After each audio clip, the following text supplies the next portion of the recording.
Starscream back for a review. Now, this is one I've been thinking about doing for a long time, so no prizes at the moment for guessing what I'm going to talk about.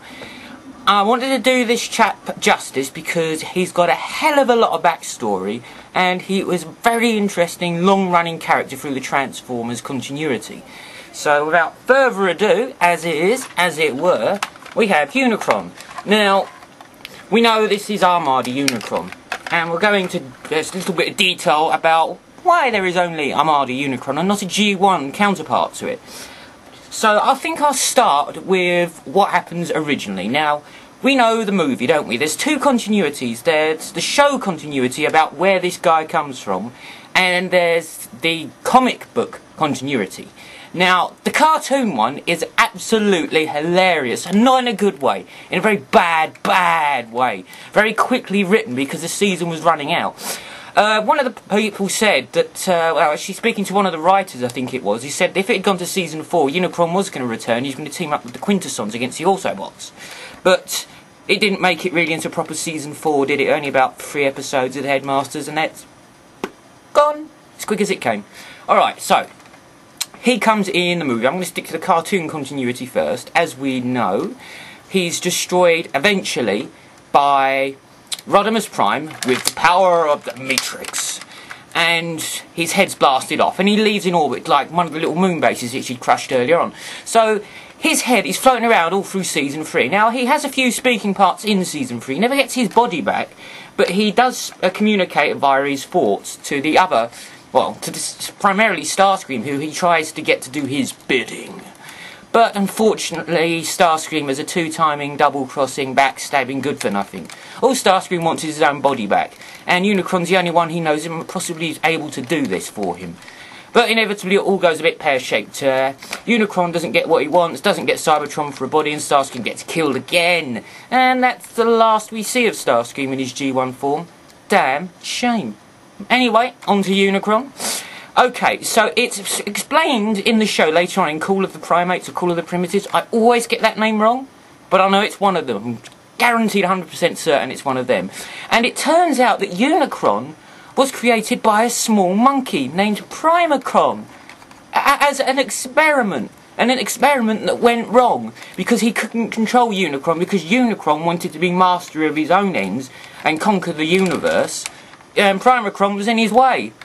I mean, this is ridiculous. And then he goes on to create Tornatron. Oh, it's ridiculous. Okay, so the explanation of this guy is a little monkey. Even Grimlock says, I laugh at stupid little monkey who make big problems. Or something along those lines. I'm not going to attempt to do a Grimlock voice because it would be absolutely atrocious. So, that's the explanation for him in the cartoon show. Rubbish.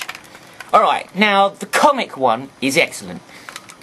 In the comic, it's explained that he was the Angel of Darkness, I think it is, Chaos Bringer, Wicked Evil.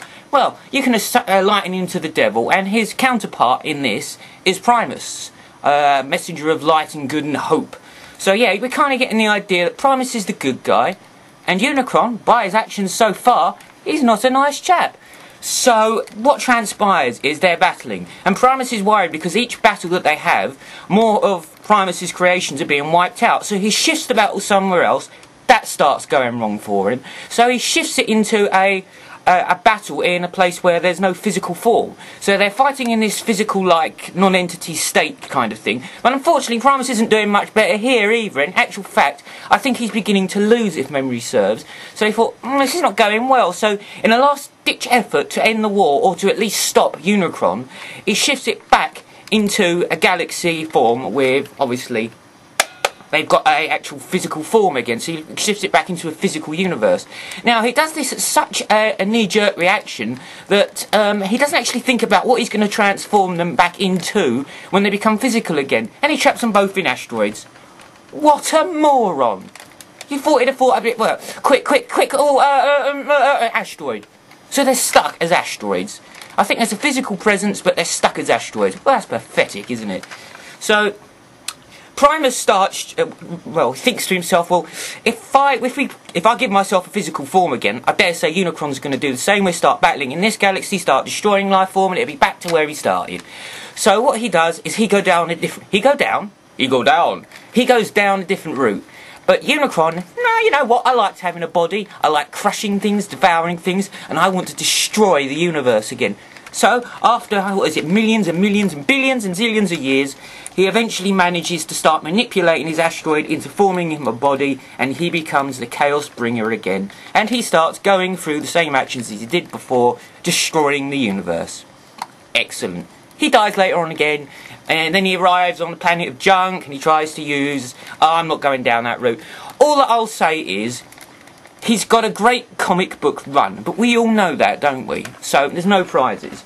Now, okay, let's talk about the toy a bit, shall we now? I'm not going to go into the Armada continuity, or the Energon continuity. We have Armada to thank for this great toy. We don't have Armada to thank for a great show, or story. So, we'll leave it at that, alright? Okay then, Unicron as a toy. There's some prototypes been made of this toy. Now, initially it was seemed they were too costly to put into production. So I'm going to pause this now, and I'm going to show you some of the original hash-ups and prototypes for this toy. Granted, I don't think the actual pictures I've got are brilliant, but they'll give you an idea of how diabolically atrocious the toys were, and how thankful we are that they weren't produced, and we just had to wait a bit. Alright, let's show those pictures.